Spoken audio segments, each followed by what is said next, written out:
విజయవాడలోని సంస్కృతి ఫంక్షన్ హాల్లో పశ్చిమ నియోజకవర్గం టీడీపీ విస్తృత స్థాయి సమావేశం ఏర్పాటు చేసింది. అమరావతి రాజధాని పునర్నిర్మాణ శంకుస్థాపనకి విచ్చేయుచున్న ప్రధానమంత్రి నరేంద్ర మోదీ బహిరంగ సభను విజయవంతం చేయాలని తీర్మానం చేశారు. ఇక పశ్చిమ నియోజకవర్గంలో సమిష్టి నాయకత్వంలో పనిచేస్తున్నట్మని ఈ సందర్భంగా ఎంపీ కేశినేని శివనాథ్ తెలియజేశారు.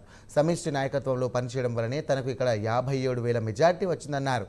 కేంద్రం రాష్ట్రంలో డబుల్ ఇంజన్ సర్కారు వచ్చిన నాటి నుండి ఇక ప్రధానమంత్రి నరేంద్ర మోడీ రాష్ట్రానికి ఎన్నో నిధులు ఇచ్చారని తెలియజేశారు. అమరావతి రాజధాని నిర్మాణం కోసం 15,000 కోట్ల రూపాయల కేంద్రం ఇచ్చిందని ఎంపీ కేశినేని శివనాథ్ తెలియజేశారు. మోడీ గారు రాబోతున్నారు.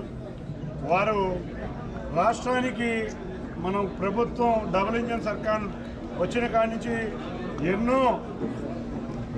ఎన్నో కేంద్ర నిధులు మనకి ఇచ్చారు. దానిలో ముఖ్యంగా అమరావతికి 15,000 కోట్లు కేంద్రం గ్రాంట్గా ఇచ్చింది. అంతేకాకుండా విశాఖపట్నంలో 1,25,000 పెట్టి గ్రీన్ హైడ్రోజన్ ప్రాజెక్ట్